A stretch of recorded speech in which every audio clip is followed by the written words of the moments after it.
questions. People should be involved.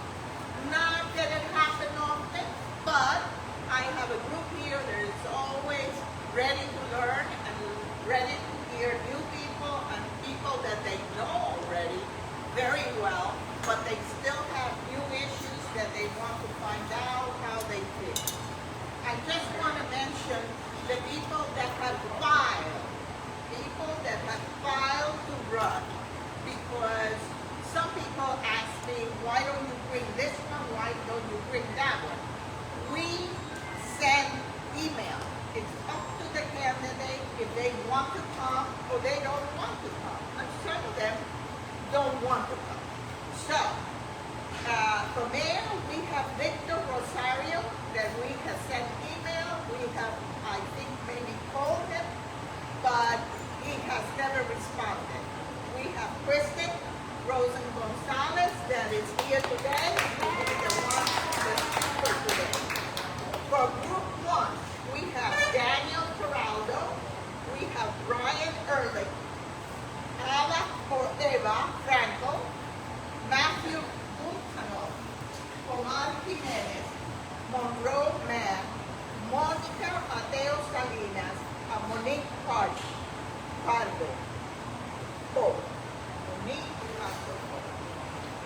Some of them are coming. The ones that haven't answered, they won't come. It's their choice. In office for Group 2, we have Laura Dominguez and Robert Noble. And for Group 3, we have Alex Fernandez and Luigi Mary. I want to say that because sometimes people think we only invite certain people and we don't invite everybody. We do make a very big effort to bring everybody that is running for office. As a matter of fact, we have the mayor here, the first person, and he's not even signed up. We don't know if he's going to run or not, but we assumed that he was going to run, and we opened up with the mayor. And so I just want to make sure that people understand that we try hard to bring everybody. Okay, having said that, I want to thank again the Lincoln Road Eatery for hosting us and for having us here, which is a very nice place. We have parking and we have all the amenities that we need. So thank you, Lincoln Road. Woohoo! Yes. Also, I want to say that it is every election is important. Every election is important. And so I urge you to learn about the differences that there are about with candidates.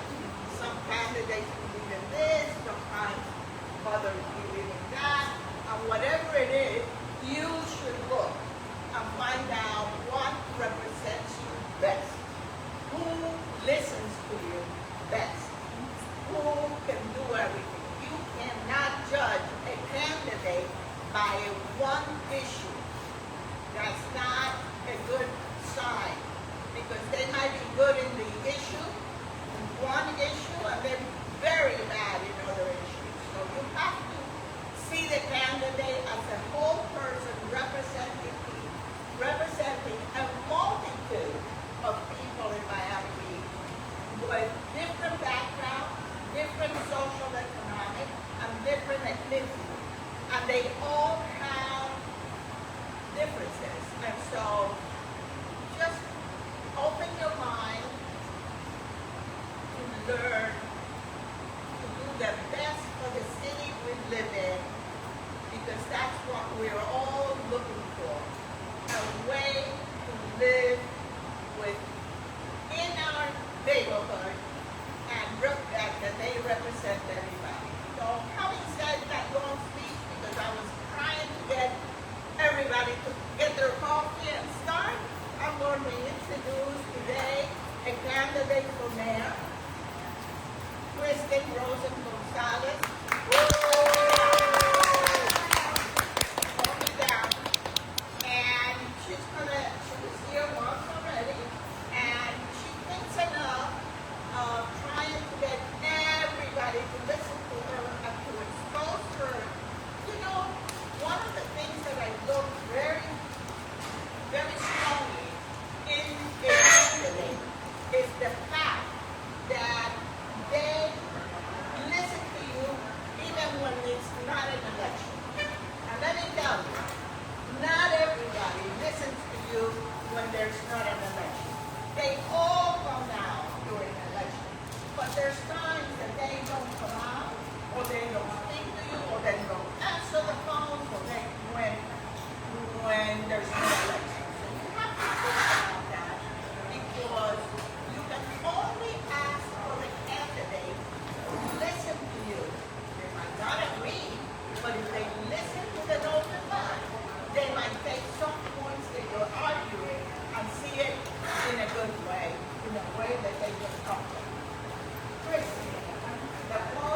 anymore. We cut it First down. and third. You'll say Matt that. is really right about one thing, which is right now, and nobody understands it. I really don't have an opponent apart from a man named Victor Rosario, who's filed in North Beach, who has not raised any money, and we found out that he recently moved here from Aventura, so I don't even know if he qualifies for the one-year residency requirement. That bothers me a lot because I filed my candidacy, and I'm following all the rules. What does that mean? I'm following disclosure rules, I'm following campaign rules, whereas my opponent, well, no opponent right now, or my supposed opponent, the city mayor is not filing any candidacy. He does have a political action committee and he's raising money, but he's kind of circumventing all of these rules. And I would like to know why. What is he afraid of? Why isn't he just filing his candidacy and saying, I'm going to run for mayor? I'm going to start with So you weren't right about that, and a lot of people are asking me about that. So as of right now, I'm currently pretty much unopposed except for this supposed victim. But today, I would like to speak to you guys a little bit about what I'm finding out as I walk in the streets and talk to people, because that's what I do during political campaigns. I don't care if you're young or old or what neighborhood you live in. I don't necessarily also follow the data that says only certain voters you can talk to. I talk to everybody who lives in Miami Beach and who votes in Miami Beach. And here's what I'm finding. A lot of people are upset about two things: homeless and crime. In South. In Long Beach, pardon? Homeless and crime. Homelessness and crime. And this is one of the biggest problems that we face in Miami. And so I'll give you an example. The other morning, I was doing a panel event on Ocean Drive, and I was saying how safe the city is based on statistics that the city had given me and the narrative that we have. And a man who was staying on 9th and Ocean Drive ran out after me into the middle of Ocean Drive and stopped me and said, I heard your panel discussion. And he said, are you crazy? Have you been down here after 9 p.m.? He said, I wouldn't let any of my daughters walk on these streets. I wouldn't let my wife walk on these streets. And frankly, I'm horrified by what I've seen. So that was very telling to me.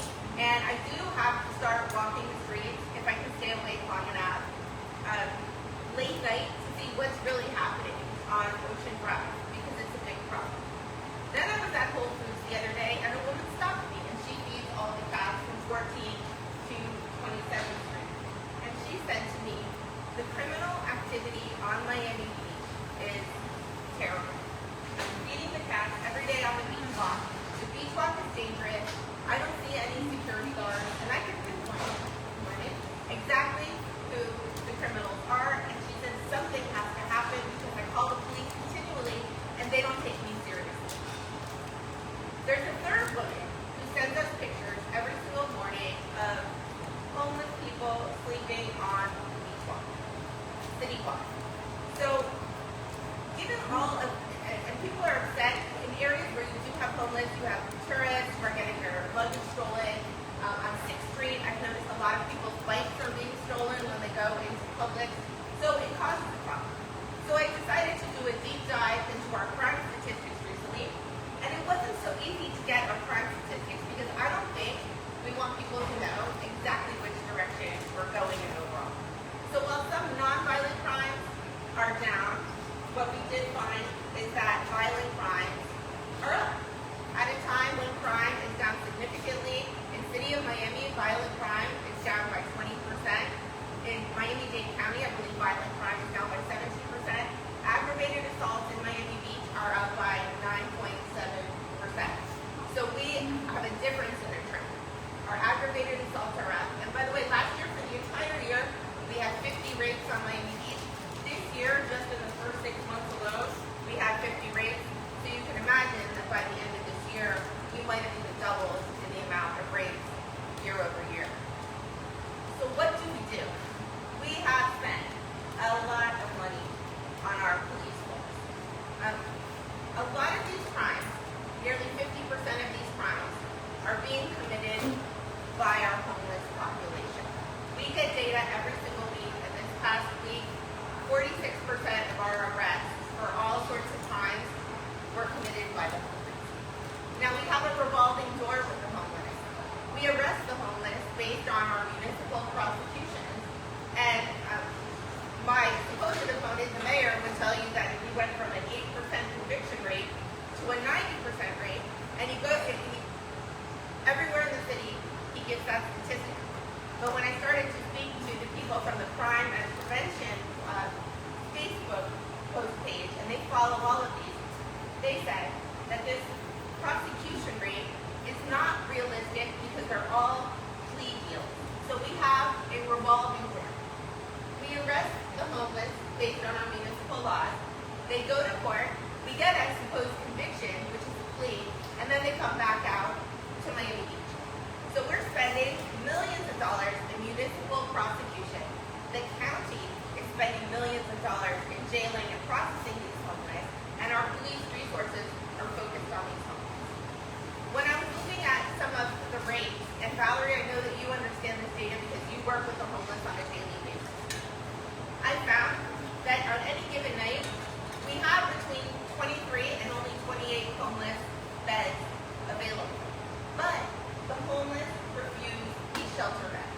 On any given night, as our police are walking around the city or our homeless outreach groups, we can only get between 3 and 4 homeless to accept shelter.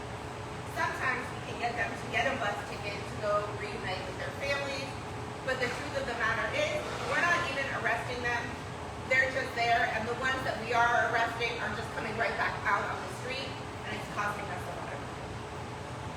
Now, I think the solution to this, and I'm convinced of this, is the Lifeline Center. And this is a project that I've talked about consistently, which is a one-stop shop for the homeless that offers an actual solution. In the city of Miami, Judge Lifeline, who spent his entire life in the court system seeing what this problem was, said, look, we need a place that is not a jail, and is not a mental institution, and is specific for the homeless. So when you walk into the Lifeline Center, it has beautiful wood floors and soft lighting. It doesn't look like a jail. The first thing that they do to the people when they walk in are supposedly wash their feet, give them a meal, offer them a shower, and then when they feel like real people, they sit down, have a conversation with them, and they try to get them to accept service, which is most of the time medicine. Inside of this facility, which is not yet open, they have dental services, they have medical services, they have a court system where you can be Baker Act if you need to, because some people do. They have mental health, tattoo removal, because some homeless tattoo horrible things on their face, and they're embarrassed and ashamed, and just follows the cycle. I don't understand why we can't get this facility open. It is fully funded. The county is promising that they're going to open this facility in the fall, but I don't see a solution to the homeless if we do not open this facility. And this idea that we're prosecuting the homeless and getting them off the streets is not true, or they are not staying in jail. Questions later. Not what I think that.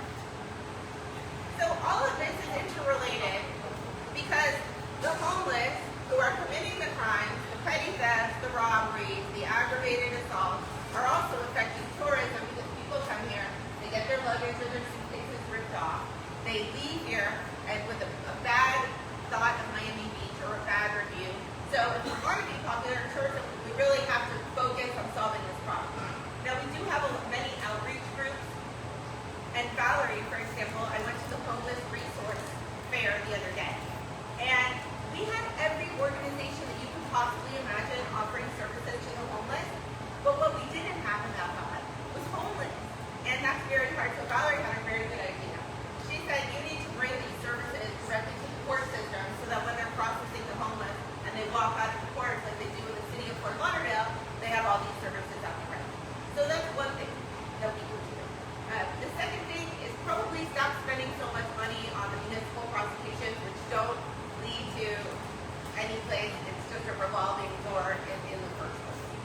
So that is my first thing that I wanted to talk about. And apart from that, this is, I think, the biggest problem that we're facing. Yes, we have resiliency issues. For example, in Mid-Beach, the resiliency problem is, I think that most people living in single-family homes are very worried about resiliency because they've had water intrusion into their private homes. So in Mid Beach, the big issues that people talk about. In South Beach, it's crime and homelessness. In Mid Beach, it happens to be resiliency because homes are getting flooded and actually destroyed, and traffic means you're stuck in your home. So they don't want development. South Beach does want workforce housing. Hospitality wants workforce housing. Mid Beach, no development, resiliency, and they actually have their perception that there is a lot of crime there because those homes are getting flooded. North Beach, what I hear the most about is also homeless, crime, and they're very upset about water pollution, and they're also very upset about the developments in the center of the city. Homelessness, is that what you were saying? So every corner of the city has a different issue. I want to talk about our budget, which is coming up now, and we're going to be voting on in September. Our total dollars that we have are around $1 billion. Over the past year and a half, our tourism taxes are down nearly $4 million. This represents more than $100 million in lost economic activity. This is a huge problem because I don't think it's going to get any better anytime soon. Based on certain federal policies, there are a lot of tourists who are not traveling right now. Canadians are not coming here. Europeans from France and Germany have made a decision not to travel here. And that is affecting us because we're losing economic activity. So as we see, we have all of these vacancies across the city, and it's very depressing to walk down Lincoln Road and see the vacancies on Lincoln Road, on Washington Avenue. But I go and I speak to the businesses in the three districts there, and I say, well, what's happening? They say, all of these spaces are leased. The problem is the businesses just can't get open. It's taking 2 years to open a restaurant that's already existing, so they don't know how to get through the red tape. So one thing that I think we can do, the city, because I've passed all sorts of small programs. I've passed this year, we have a small business grant program for the months of August and September, but those grants are $5,000 each, and we spent $100,000, and that wasn't enough.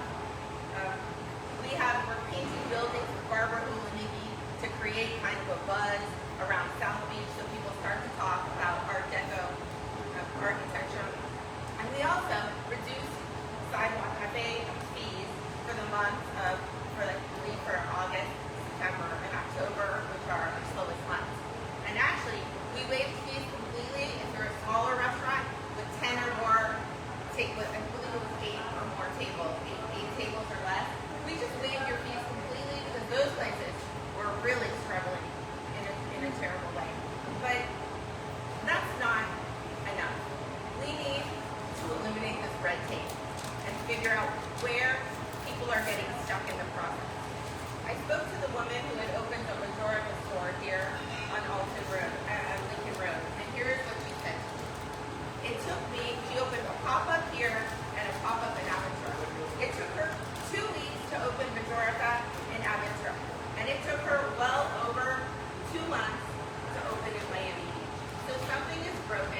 solvable if you focus on the right things.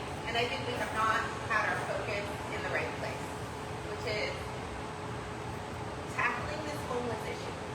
Because the homeless issue is the law and order issue. Okay? And I don't think our police resources are being allocated successfully. The business issue is really all about marketing and controlling the homeless problem. So the homeless are the petty thefts too.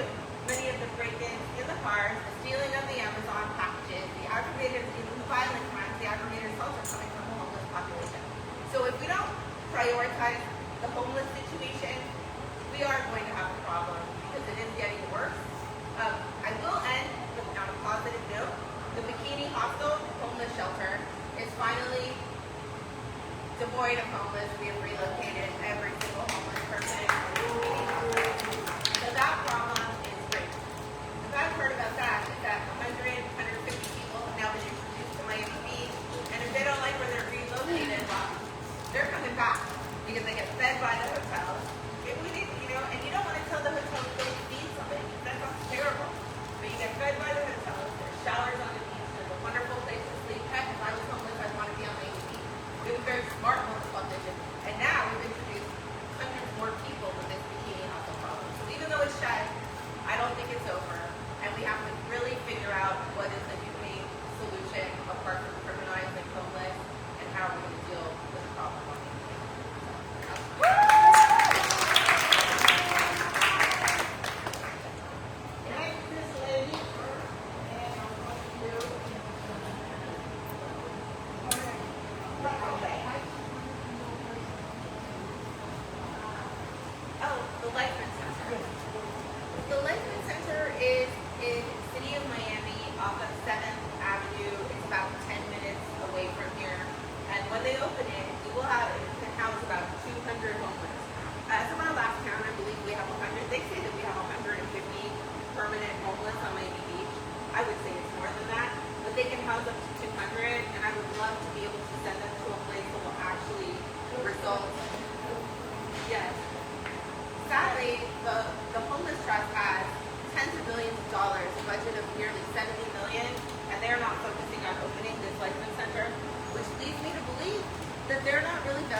Good morning.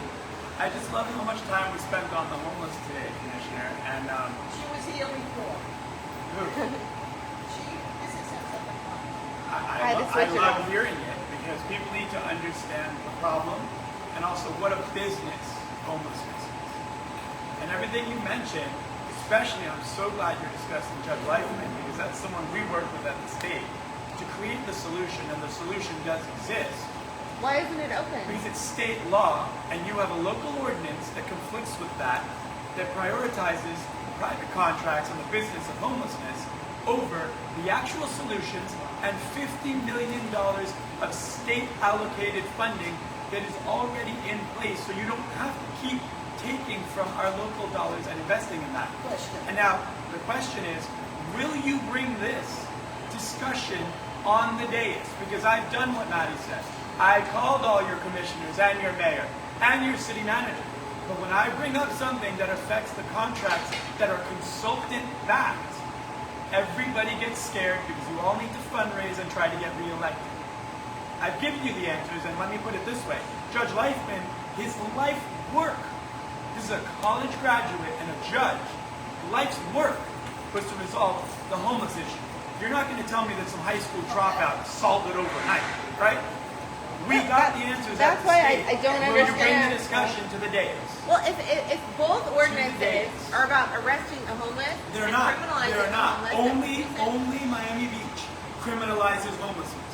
We solve it because the revolving door is the substance abuse and mental wellness issues that stay on our street that are the problem, that are the cycle every time you go in. Will you Okay. bring the discussion to the dais Answer at the that next question commission? only.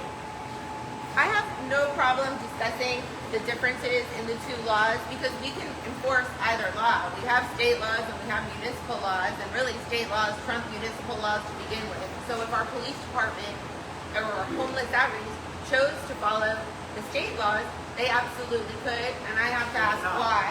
But I think it's embedded somehow in this municipal prosecution thing and making sure that it looks like we're getting all of these convictions when it's just a revolving door. Will But you we're not bring that resolving up it. to the days? I will. And I'm So only I'll talking be about there this, to Maddie, explain it. because Okay. this is the issue that people are talking about on their streets. Their bikes are being stolen, at least across Miami Beach. Simply yes. Their or no. packages are being You stolen. said yes. I said Yes? yes. Yeah. I'll be Okay, there. that's I'll it. be there, Kristen. Who else have been here? I have a different question. The bikini hospital. what kind of Speak up so the rest of Yeah, repeat the the bikini hospital you say that it's going to disappear. Who owns the property and what do you do in that area of West Avenue, the residential area? That is a good question. The city of Miami Beach is going to own the property when they close on this business year. Okay. And there are several things that we could do. The Miami Beach Housing Authority has approached us and said we would like to do affordable housing for seniors on that site. We could easily renovate the bikini hostel and make it affordable housing. There's another group of people that would like to demolish and possibly do a park. There's some commissioners that are saying we need to build workforce housing there. But I think what we're probably going to do, because we are such a resident-driven commission, is speak to the neighborhood associations, have them come up with ideas, and then ultimately vet those ideas and pick the one that's best for Miami Beach. If that helps. Okay, I want to clarify this workforce housing, okay? Because this workforce housing sounds horrific. She even said it, workforce housing for the people that work here. Well, that is not for the people that work here, because the last workforce housing that I heard, the last workforce housing that I was there for, the studio that has Section 8 pays $2,200, a little bit more. The studio apartment that is going to pay, with no help, would pay $2,400. That's $2,400 and something. The one-bedroom apartment pays $3,500 or $600, and the two-bedroom apartment pays close to $5,000. So if you get what? The workforce can't afford that. So, it is not really workforce housing, and it's the developers that get the money, and it's not really anything good. They love to say workforce because that brings it down to you thinking, oh, that's great, it's for people that work here in Miami Beach. But I got up and I said, I get 2 pensions, and I couldn't pay for the 2-bedroom because it's more than my 2 pensions together to pay for a year, because it's over $65,000 in rent for a 2-bedroom apartment. And if that is workforce, I don't know what the hell being poor is, because really, I mean, it is workforce for our state representative that can afford $5,000 a year, a month to pay. Well, can I correct on one thing? The 2 bedrooms at the Anamar are actually $3,500. The 1 bedroom is $3,000. The studios Listen, are I about have it. $2,500. Give me a shot. I can bring it out right now. I have the Not at the Anamar though. I know that. The people. But the new development being proposed at the Barclay. But by the way, that's not workforce housing. That's market housing that he. Well, that's right. Yeah. There's like 6 Yeah, vertical. but it ran. There was whoever was presented it. They all said it's workforce housing, Well, we and haven't- all of you were sitting there, including you. But we haven't taken the final vote on that yet. I actually told him when he came forward and he showed us the I'm makeup. just saying. I told him the studio apartments aren't leasing well at the Anamar, so he should consider something else. And he said his financing was based on those Let me studios. say something we else. can massage those numbers. Yeah, massage it. Yeah, let's massage it real good. Let's see how I massage it. The question was, if you demolish that and put it, demolish because it's supposed to be preservation, which they're only preserving the facade, which is nothing. They're taking everything out and they're leaving the walls. They could fall because I've been through that, and then they say, oops, it fell. So, I forgot what I was going to say. One second. Question. Question. So Kristen, I really appreciate the vision that you have for us, how to solve the homeless question and small businesses. And I hope when you say small businesses, we just don't mean restaurants, because we have a small business on Miami Beach, which is, as you know, international college counselors.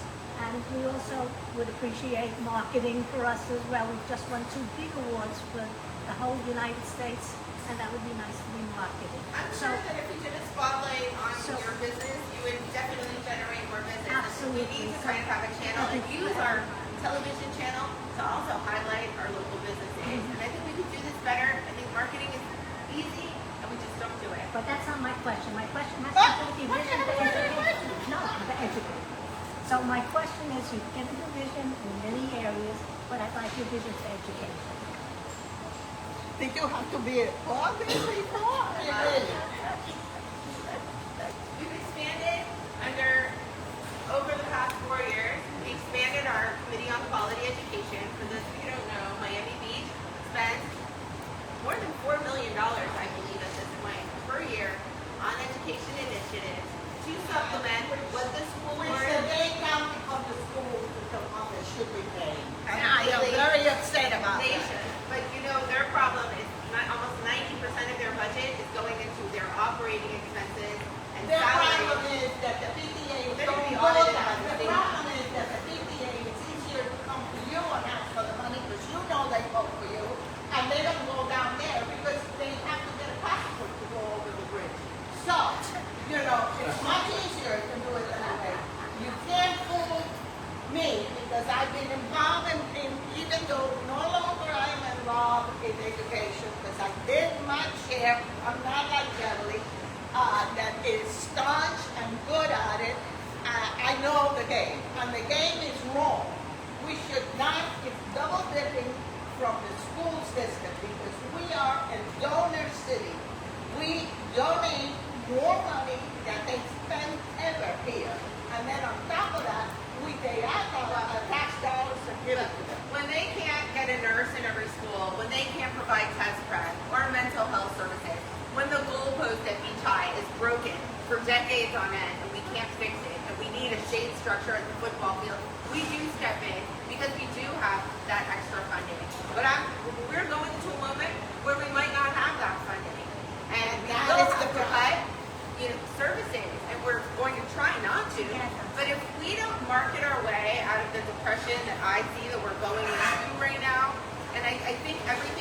is marketing.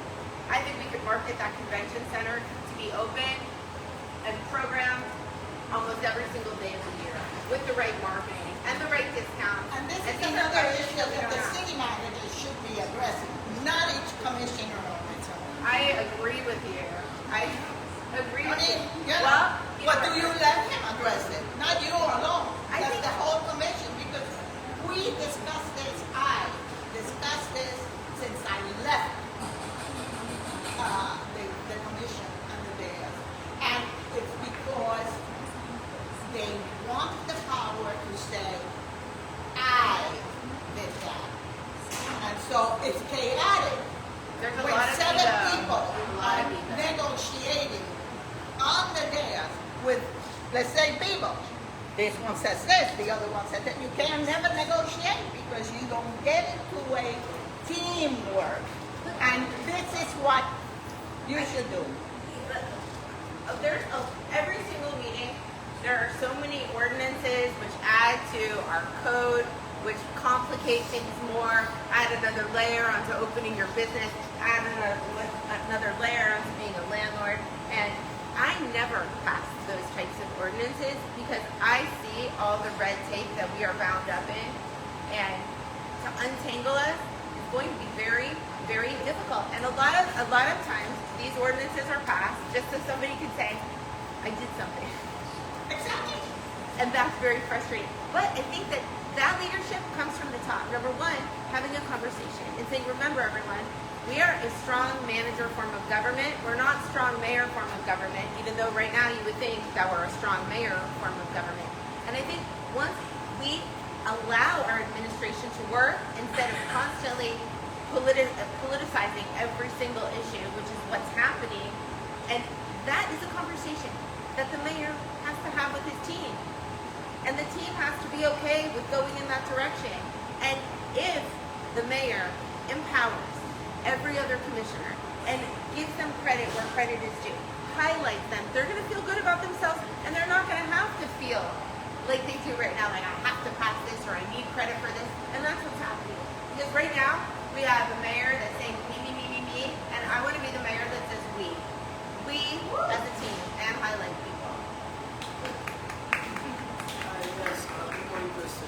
I have 2 questions for you. The first question is, as mayor, what would you do to try to improve and make more efficient the trolley service and the freebie service? That would be my first question. And the second question is, does Miami Beach do, if anything, to curb discrimination? We have one of the strongest human rights anti-discrimination ordinances, and if you want a copy, I will send it to you. But we are very accepting, very compassionate in the city of Miami Beach. We have very strong laws surrounding any type of discrimination. In terms of the trolley, we're about to sign a new lease on a new trolley, and I am not happy with it because everywhere that I go, people tell me that the trolleys are inefficient. There's a lot of homeless on the trolleys. It's a bad riding experience.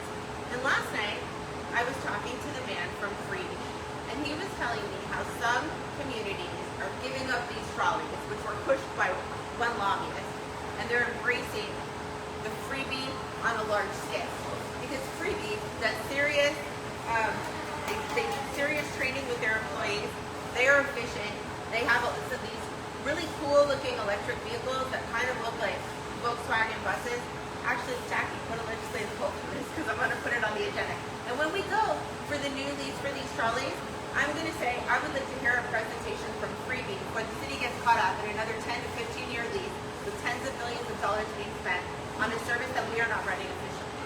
Some people will tell you that the trolleys are full and people are taking them, but I don't think it's a great riding experience. And we, by the way, we shouldn't even be doing this. The county's transportation, and they, over time, have given us this task that we were never meant to tackle. The school board is supposed to focus on education. The county is supposed to offer transportation, and now we really have almost no input from the county on transportation.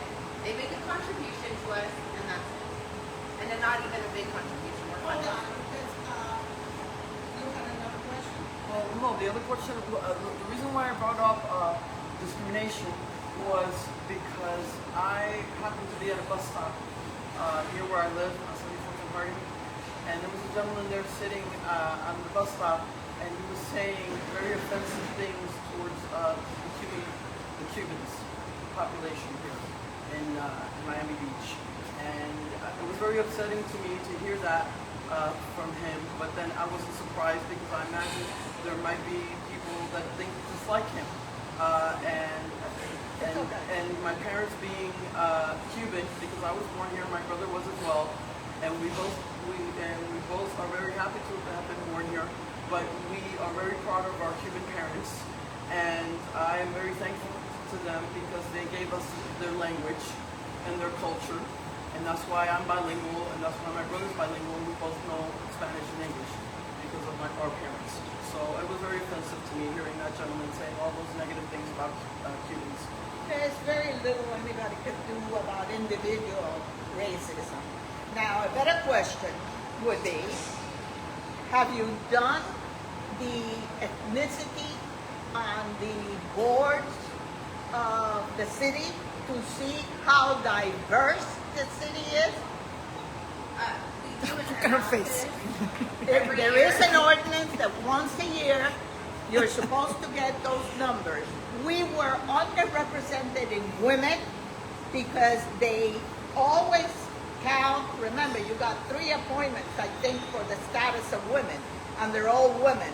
So that unbalanced really the rest of the board, because the women are represented in the women committee, and the Hispanics that you get 2 representatives are then counted in the Hispanic, and then you have an Afro-American committee that unbalances, and then when you look at the number holistic, then you see more or less not so bad. But if you look at it, Here's what I would tell you. Anybody who approaches any commissioner with any interest in any committee gets consideration. And following your election, that's when these appointments take place. And I always look and see who knows the most about this topic, who's the most qualified, and then I appoint that person. And I don't necessarily have in mind their gender or their ethnicity. When I do think that overall I have a fair balance, but that's because I'm fair and balanced, and I go out into the community. And the people that I know, if you look at my appointments, I'm sure I have people from the Jewish community, the Hispanic community, the arts and culture. I have a little bit of everything. The you don't like my African-American. question? Huh? Let me hold on here. That's why the people vote in. I don't think we vote by what country you come from. I don't think I vote because you're a female or a male. I vote for the people who stand on the issues that I agree with. On the boards in the city? Whatever I can vote for the How commissioner. many people, Hispanics, do you have in the quality of life, and how many of them are lower social economic that they can speak for their kids in the school system? Because when I was there, all the PTAs are held during the daytime when most people are working. I don't know now if they have changed because I have left, but it was during the day, so everybody that worked could not come to the committee and put a hands up. So please, Beverly, But your meeting in the morning also. no, we need representation. We need representation in all the boards of all the ethnicity. Because I am sure that you like to be represented as a Jewish person. You would like to be Right, represented I am getting in the dizzy board. with the camera. Okay. We need to coordinate this camera thing. All right. Next question. Debbie. It's tough to bullshit and Morning, Kristen. One is a comment and then my question. The comment is about the trolleys. The new contract will not take place until 2 years after, whenever you vote it. So it's a long time.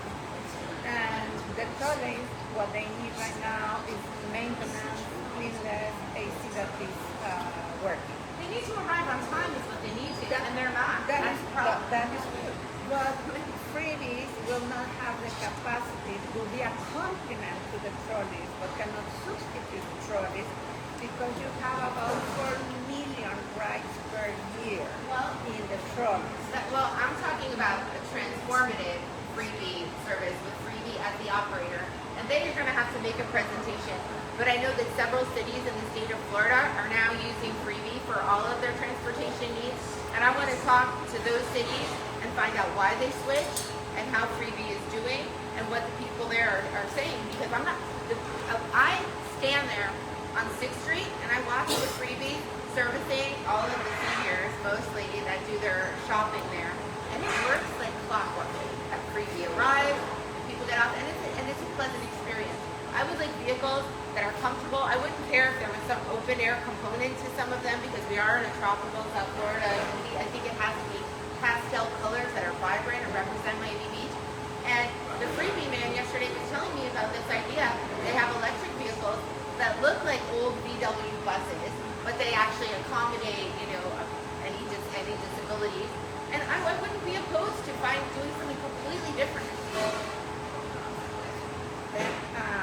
We used to have very strict zoning laws, right? That you could only build 7 stories here, etc. Has that been preempted by the state, or are you still working on it? Or when you approve a new project like the one in North Beach and the one here that are going to be 34 stories, you have to change the zoning? And the last thing would be like maybe in the future when a developer buys a big property like the Raleigh and the one next door, they don't tear it down until they are really sure and ready to start working. Now we have the situation that Michael's Law is selling. We have a horrible hole there with just the house walls and the Raleigh. So it would be amazing if they don't tear it down until they have secured their... It's really a shame. One of our most iconic hotels. I would demand a replication, kind of like we were doing with the Dovo, and but you have to give an incentive to do the replication. You can't just demand the replication, which is costly and expensive. I don't want to keep the lot vacant. I do know on these waterfront properties, we need these waterfront properties functioning and open so that our businesses along the Collins Corridor and Lincoln Road and the Historic District thrive. So I would move forward and work with somebody to get something done, because it really pains me to see those empty, abandoned lots in these areas. And by the way, we're losing out on tens of millions of dollars in revenue at the same time. You don't change the zoning every time. We have not had a state, just so that you know. The zoning stays the same, but you give more height, you give more FAR, you give more setbacks, so you're actually breaking the zoning law every time you do that. It's just that nobody has the money to take you to court. And that doesn't happen because people don't have deep pockets like the city has or the developer has, because they are making money. So don't say the zoning doesn't change. They just give exceptions because 4 votes gets you anything. Hi, Kristen, congratulations. My name is Ava. I'm running for commissioner this year too. But my question is back to the businesses. I totally agree with, I can hold it. No, you can't. Okay, I totally agree with what you're saying about needing more marketing for new businesses in Miami and Miami Beach and existing businesses.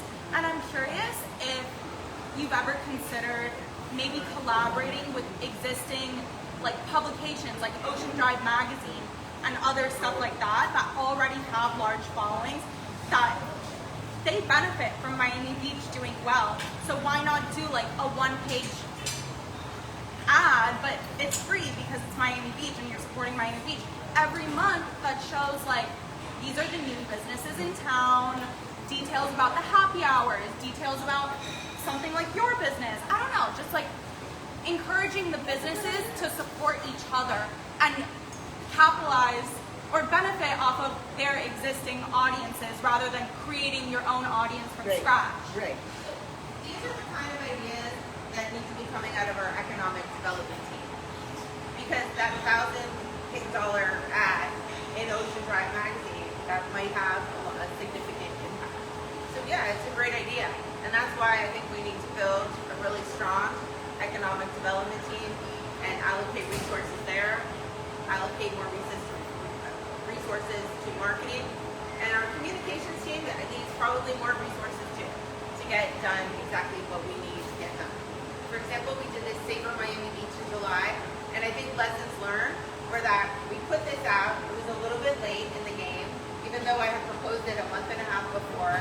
One of the commissioners, a couple of my colleagues, didn't want this Savor Miami Beach initiative, so it was last minute. And what we didn't have was standardization. Like, people want to know what kind of special they're getting. They know that Miami Spice, there's a lunch, 3-course lunch, 3-course dinner at a fixed price. We put out our Savor Miami Beach and it was just all sorts of different discounts. Now we know next year we need a Savor Miami Beach in all of our off months.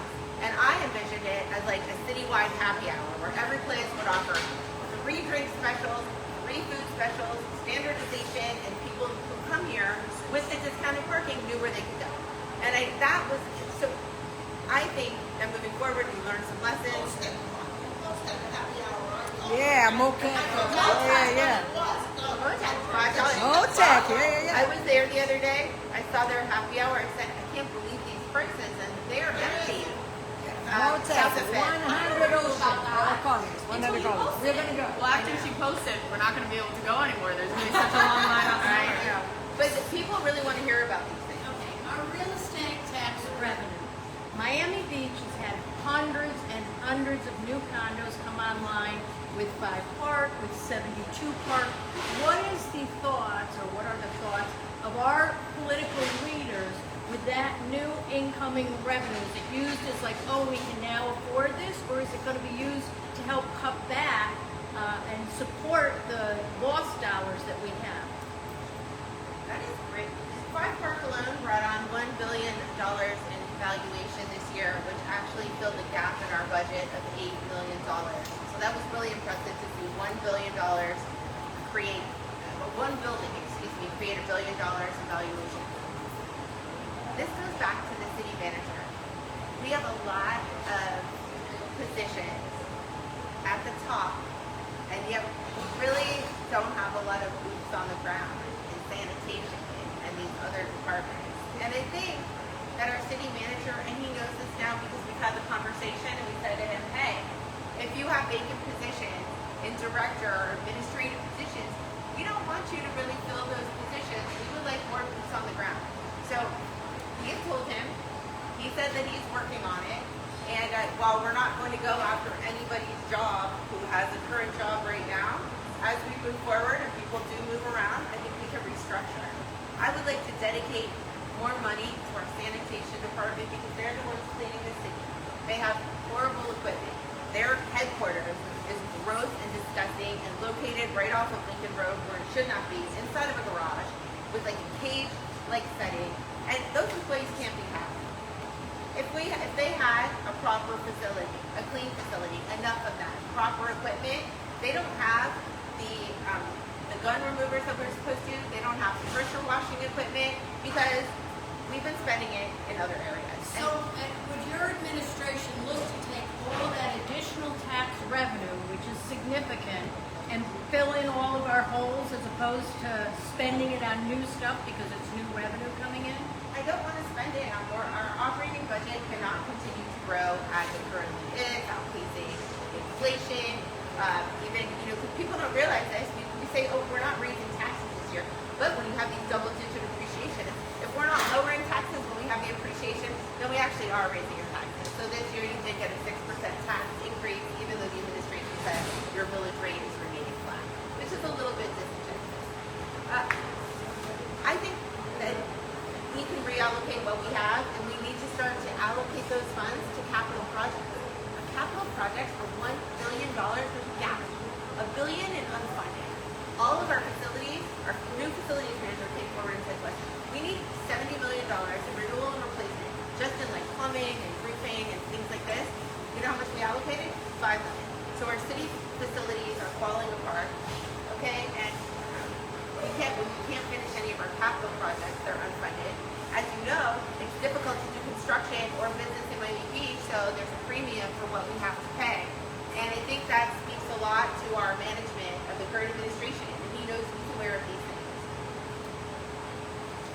Any other questions? You have a question? Speak up. I'm speaking up. Lincoln Road, I cannot believe that Lincoln Road is in the way it is today. Lincoln Road it's a travesty. We have the most beautiful promenade in the world, and it's like closing and only big boxes. Do you guys plan to have a conversation with the owners? Because this is the rent that really is driving out all the business, small business. So what is the plan besides beautifying Lincoln Road and making sure that we bring back good businesses or small businesses, not only the big business, that can able to flourish there? First, I helped recruit someone to the Lincoln Road Business Improvement District, and I don't know if you noticed, even though it's not new, it is cleaner than it ever has been, and it has kind of cool art and activations that it never really had before. So the Lincoln Road bid is doing very well, and actually they renewed their bid at 100%. Property owners are aware of this. Mr. Fernandez is working on something very cool. He wants a pop-up program on Lincoln Road so that you can open these pop-up businesses, even have live entertainment and venues on Lincoln Road without going through this arduous CUP process. I was so impressed when I saw his initiative, and I think it's initiatives like that. And also, we need, I'm telling you, we just need to get the businesses open. 86% of that is leased, and they cannot open. And our city manager is not really focusing on that. They all say 80% is leased. 86% is leased right now with businesses trying to open, and they can't get open. And this is not a priority. I had my item for Lincoln Road. Not only did I pass legislation, prioritization of Lincoln Road, and the mayor just didn't call it. It was like a year. Every single meeting, I would say, could we have an update on Lincoln Road? I need to find out about Lincoln Road. He only prioritized or even talked about Lincoln Road when I said that he didn't talk about it, which is great because it started a conversation. But I will tell you that across the city, people want a city center and they want Lincoln Road fixed. It's not an easy fix though. So what is the delay? I think some parts of it are the planning process. Some parts of it are germ at the county. Some parts are the fact that our departments don't talk to each other. So a business owner gets stuck between the germ and county, the building department, the planning department. And we have so many regulations. That's why Lincoln Road doesn't have to do anything with Durham, does it? well, if you're opening a restaurant, if you're opening any place that has a significant water, any type of water initiative, yes, you have to go through Durham. And people get stuck in Durham. It's a nightmare.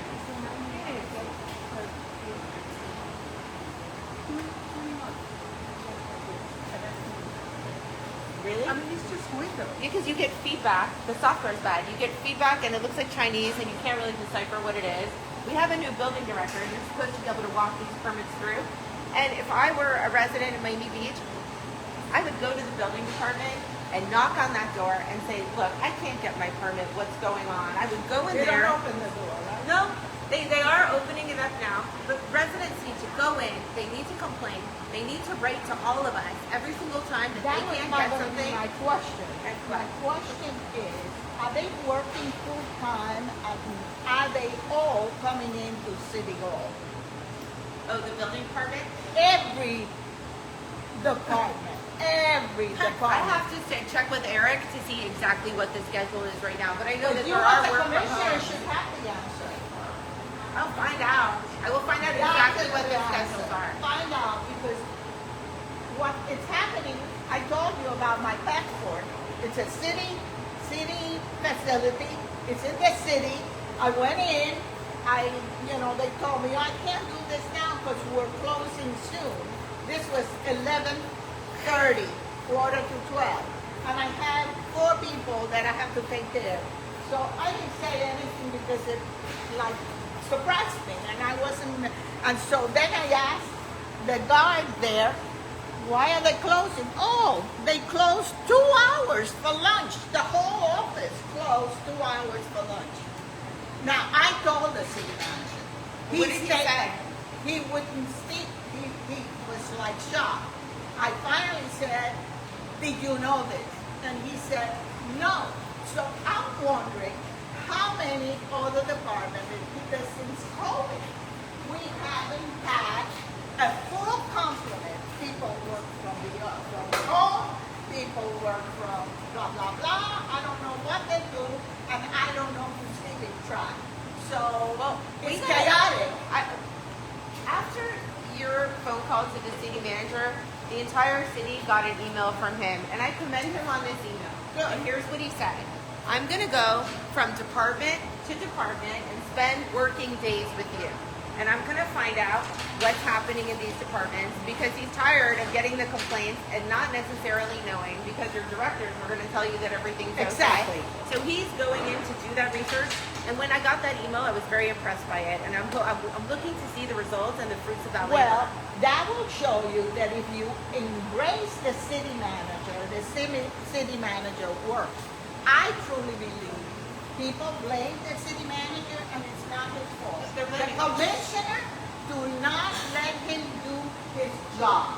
And that is it. Because whenever I told him, I told somebody, call the city manager.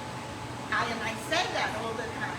He responds, he takes care of what he can immediately. So it's not that he's not working, it's just that he's afraid that he's going to get all the commissioners angry if he takes all of this. Some He needs to commissioners shift, have more he than needs to others. shift more power to him. I felt very badly. He had found a parking solution for us several months ago. There was a garage up for sale, and we had the option on this garage, and we knew that the right answer was to purchase a garage. He went forward. He said, I recommend that we purchase the garage. And guess what? I voted with him on that, but my colleagues just slammed him down, and it was one of the first times that he had moved forward and taken a That's the leadership problem position. we have. Yes, and I guarantee that I'm not going to micromanage the city manager. I mean, I'm going to meet with him, but you cannot. No, overly- what you have to do is empower form a the team city manager. that works together. Have you ever had a retreat to look at the vision of Miami Beach looking forward? That is something we used to do all the time. And with the staff and Our looking charter forward. says that we're not supposed to be meddling in the bureaucracy of the government, and I try not to unless I have to speak with the city manager and I get a specific complaint, but we get a lot of complaints. And I feel like now that he's going to embed himself in these departments, he's going to understand where the roadblocks are. Are we almost done? Because we're all the time. Yes, I will make it quick because Quick, I know quick. we're about on time. Okay, I recently found out that in Stella-Maris they had mobile driver's license event there. I myself found out about it, went, updated my ID, and I wanted to know, and I think a lot of people would like to know, is there a specific date of when the new driver's license bureau will be opening on 16th Street, the exact date? Well, they just signed the lease. They're putting in their own building permits, and hopefully they can get their business open quicker than other businesses they're opening. That's going to be a great addition to Washington Avenue and support the Anchor Garage, support the surrounding businesses. And well, I'm sure he's got enough connections that I think we can push him through. All right, thank you. All right, a couple of announcements. Our next guest is going to be 2 weeks. Hello? Hello, not done yet, thank you. Our next guest will be Monique Pope, 2 weeks from today on August 19th. And again, you will receive the invite on the email and check the Tuesday morning Facebook page with the invite over there. Another thing, we always like to say something that's happening on the city. On Sunday, August 10th, the city will have the North Beach Community Picnic with games, arts and crafts and music and bouncy house. And food and refreshments will be available to purchase from local food trucks. It's going to be on 82nd Street Park from 10 a.m. to 1 p.m. Thank you, see you. And no, not yet, okay? Introduce the candidate that is here. Okay, we have come over here because I'm not doing the camera. So we have a new candidate. She just signed up a couple of days ago. Ava, listening. Hi, my name is Ava Frankel. I'll run for commissioner seat number 1. All right, and she will be here. And magazine day. Oh yes, and we have here, let me turn the camera. Magazine's Age is over here. Luis, thank you very much for coming here. We always appreciate when the aides come here and the commissioners and mayors and everything. Thank you, and thank you. And Fabian. Oh, I thought you introduced him. Yes, Fabian, our state representative. Thank you always very much for taking the time to come here. We appreciate you and everybody. Thank you, Lincoln Eatery, and goodbye.